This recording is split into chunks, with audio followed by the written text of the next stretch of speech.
Hey friends, it's me, the Ebony Otaku, the well-rounded nerd. I wanted to keep having some Transformers fun. I'm not going to unbox one today, but we are going to look at some of the really cool figures that I've been able to collect over the years that are not for sale. And what inspired me to do this was a comment on my last Transformers unboxing video. One of our viewers had mentioned, hey, I've got an original Gen 1 Megatron. I was like, oh, I got my feelings for a second because I would love to have an original Gen 1 Megatron. I do not. But I do have some other cool stuff that out here in the collector and fan community you might find interesting. So let's take a look. This is an original Hot Rod. Got this when I was about 18 years old at a comic book / memorabilia store. It was actually a store I'd never been to. I didn't even know it existed in the town that I used to live in. But me and my friends went in there one day and I was like, oh, the nerdity of it all. This is great.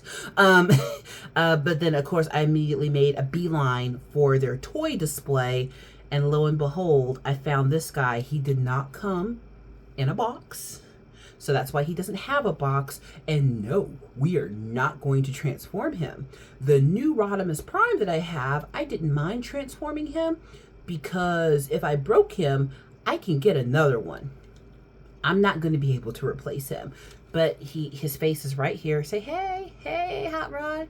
Hey, everybody. Please like, comment, and subscribe.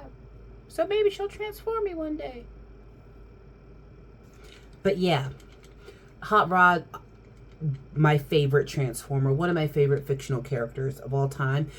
I've always rooted for the underdog, the young upstart who's always smarting off and being extra, because that may have just been who I was growing up, and I have great respect for that type of personality, and I identify with it. Have you watched the Lower Decks from the Star Wars franchise? Beckett Mariner is real, because Beckett Mariner is me. But anyway, I love a character who is the one who's in line to take over, because they're bridging the gap in between generations. I've let y'all know I'm a corporate trainer by trade, so I teach people how to be better at the work that they do, but a lot of that is through relationship building. And it's so fun to help work happen across generations, to see senior employees and very young employees and those right in the middle learn how to work well together and do great things. It actually makes my heart sing. But Hot Rod has quite the journey. He shows up at the very tail end of Gen 1, right before the movie. Then the movie happens, till all are one, and then now he's Rodimus Prime, and he's got the touch, he's got the power, and he's Rodimus Prime. There is an episode that was freaky. So, sidebar for a second. So, do you remember, and maybe I'm making this up and I need to go rewatch the series, but in Gen 2, like 5 episodes in, they have an episode, one called Ghost in the Machine, where Starscream's ghost, Starscream gets it in the movie as well. A lot of them die in the movie. Now that I think about it, boy, they cleaned house. Anyway, but Starscream's ghost comes back and is infesting machines, possessing Autobots and Decepticons to try to do whatever Starscream's ghost wants to get. There was a haunted story in the Transformers. I didn't know machines could have ghosts. And then there's another episode, I want to say the Quintessons were involved somehow, where Optimus Prime comes back from the dead. Do you remember that episode? There's like this floating tomb out in the middle of space where the fallen of the war for Earth and Cybertron are entombed. And they go there for a reason, but Optimus Prime wakes up. Which, here's why it's freaky. You remember the movie. You know what happened to that movie. You know how we were all traumatized when we were 8 years old and saw Optimus Prime, 1, get shot by Megatron, and then 2, have the nerve to lay on that table till all are one, drop the Matrix, And then that music starts playing, and he turns gray and does this, and he's gone. It was horrifying to all the kids out there, me included. And then they had the nerve when the show came back to have him come back. And he came back just as creepy as he left. I don't know why that crossed my mind. It did. But yeah, anywho, back to Hot Rod. I just want to make sure, like, that happened, right? I'm going to have to go back and rewatch it. But that happened because it left an impression on me. Don't tell me it's like that Shazam Kazam thing and I'm just making it up. I know that episode existed because I watched it. But yeah, this was a great find because if you have a favorite character or franchise, it brings a little bit of joy to find these things. Because let's be real, especially with the reissuance of all of the older models, for the kids, this is for us. These are our toys. Like, unless you grew up in a household that was decently privileged, you probably didn't have all of the figures that you wanted growing up, unless you happen to be the child of nerdy parents with money who were into it just as much as you were. But as a child, there were tons of things I would have loved to have that I never could. And I was even smart enough as a kid that a lot of those figures I collected and got, if they came in a box, there are figures back here, I'm going to show you one in a second, that are still in the box that I got when I was young. Because I knew, I was like, nope, you live in the box. You live in the box. You don't come out. Like, I will do some more unboxings. I've got some modern figures back there that I definitely want to get out of the box, display, be able to see them. But these are for us. We're the ones who had Saturday morning cartoon time. It was kid church.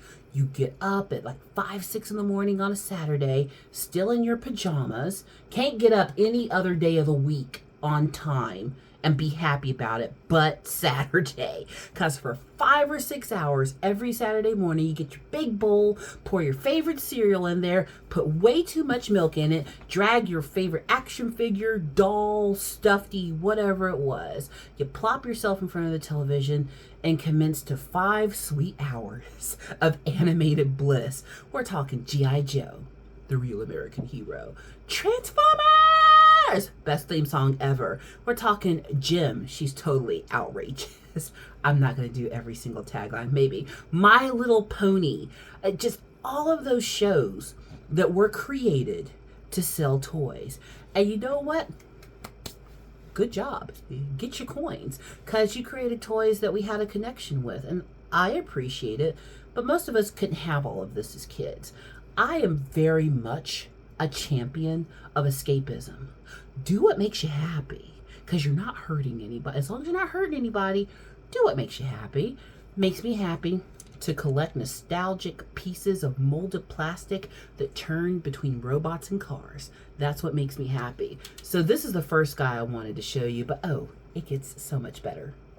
So I also have several cold cast figures. The one that you see the most is Unicron back there. He is low double digits of, like, I think 5,000 or 8,000, maybe 12,000 that were produced. This is also a cold cast figure.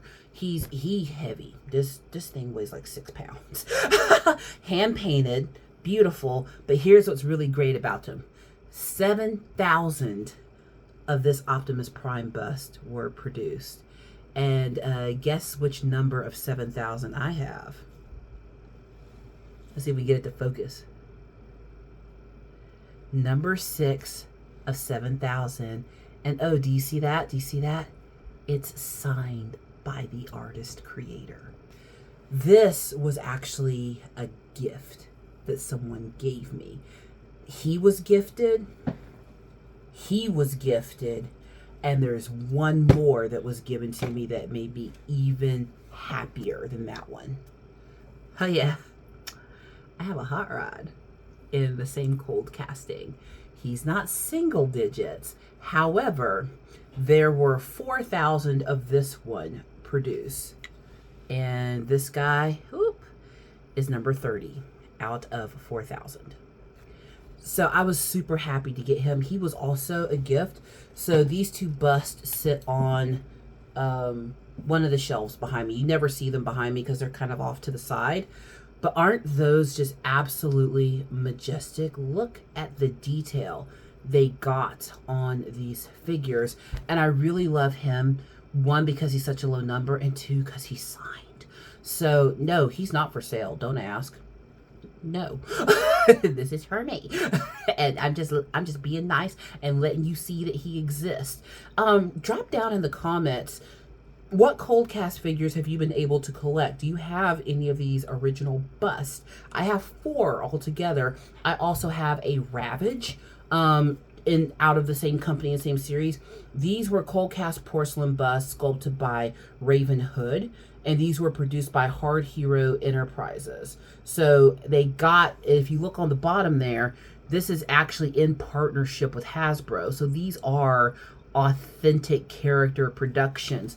Porcelain is quite heavy, but it's also fragile. These are the types of figures that come with a box that has foam pressed in the shape of the character. So these are the ones where I keep the boxes. I have the boxes to these. I have the boxes to Unicorn, because if I ever have to move them, these don't just get thrown in a tub with everything else. They go back in the box that was designed for them, because I know they're going to be okay. I don't anticipate me and my husband moving, so they're out living their best lives right now. But I feel so lucky that I was able to own very low numbers of high production, and to get number 6 out of 7,000. I know somebody out there is going to be like, well, I've got number 5. Well, good for you. We're being happy for me, for me right now. But there's one more that is the pièce de résistance of my Transformers collection that I can't even believe that I own. So if you don't know the Transformers history, like, there's a lot of debate out there in them streets on whether or not Transformers is an anime. Anime is its own art style. But I would think of Transformers in the same way you would like Avatar: The Last Airbender, an American-produced anime style. Does that make sense? So Transformers was animated in Japan, but anime literally is its own art style of animation. It's its own way of storytelling. This was an American production. I think Avatar: The Last Airbender probably did the best that I've seen in modern times of emulating that way of animated storytelling. But there were figures, because it was, even though it was produced American, created Japan, came back to America, it aired in Japan too, and they had figures as well. And as a result, there were Japanese figures to behold. This is an old figure. On the box here, he is, where is that date? 1980 is when this was produced. And you may notice the wording on here is not the same as what we see on the American Transformers box. Lost in translation, produced in China, shipped to other places. But back here, we have all of his authenticating information. He's called Transformer. Superposable, full painted, warning, choking hazard. That's not part of the name. But super collection figure, the truth, who the eyes met before. So it's got all this extra like stuff on it, but it doesn't actually say Optimus Prime.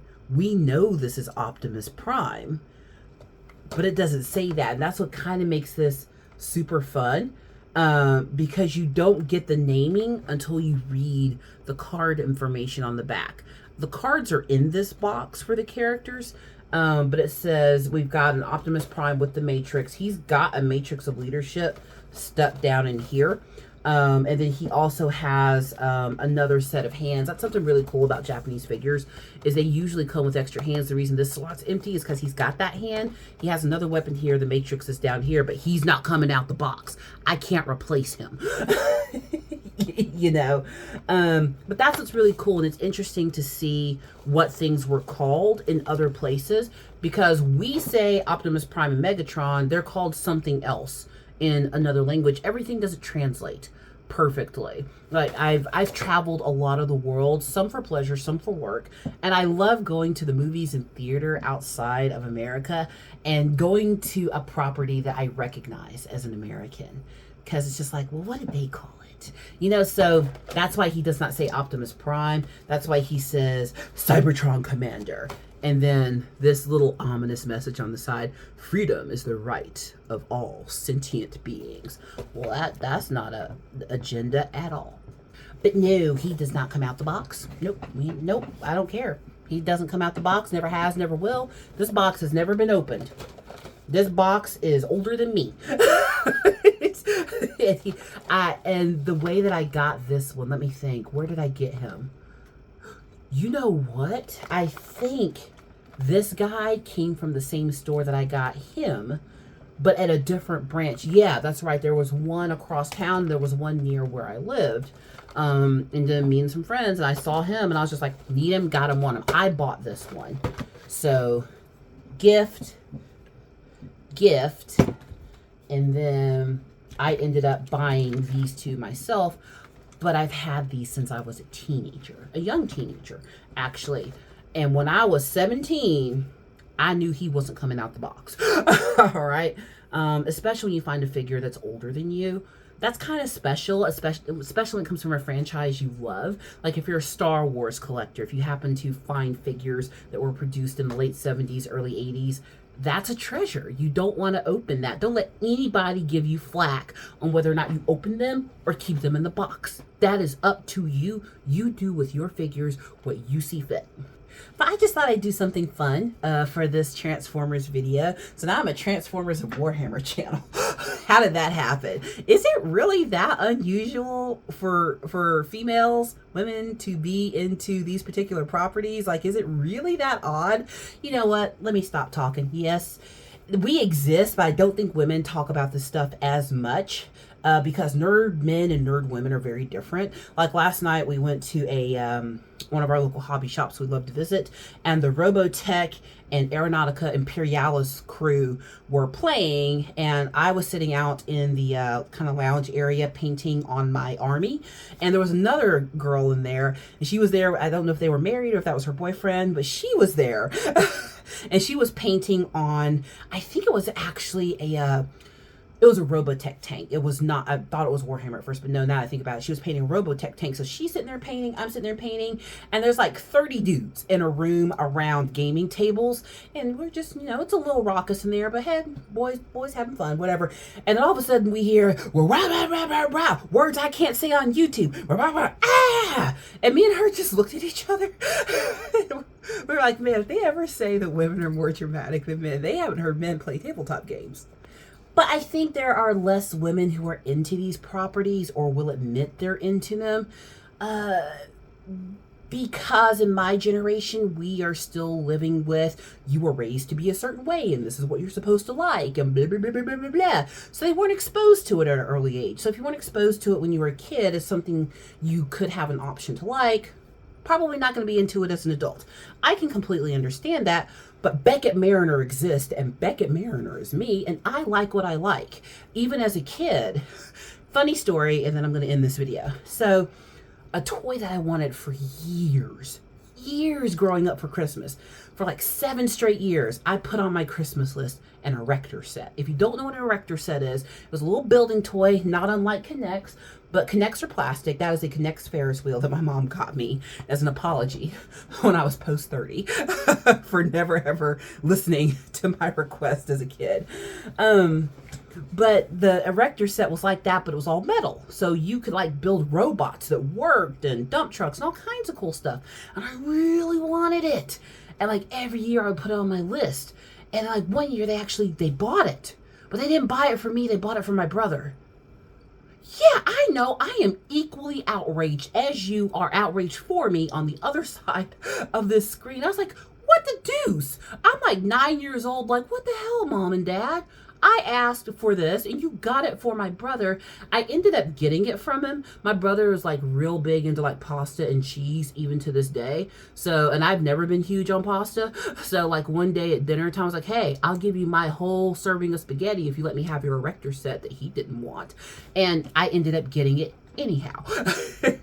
But I was like, dude, and I don't think they did it on purpose. It's just, I remember that year I got a teddy bear that I still have to this day. He's down here on the floor, just hanging out. I got some books that I really wanted, you know, but I didn't get like the toy. The toy that I asked for, you got my brother. Come on. Like, dirty pool. Dirty pool. I don't know why that happened. But for some people, that could condition you to think, oh, well, I'm just not supposed to like this, so let me ask for things that are more in line with what, convention says I'm supposed to like. Not that person, never have been. I like what I like. I was persistent. If someone tells you no to something that you think is true to you, you just keep persisting. And eventually, 4 more years later, my parents heard me and got me a Connect set for Christmas. And I spent the better part of 48 hours on Christmas break building things and tearing them apart and building things and tearing them apart and building things and tearing them apart.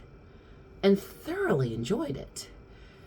I wish everybody had the ability to stick to who they are and not bend to what they think somebody else expects them to be or think.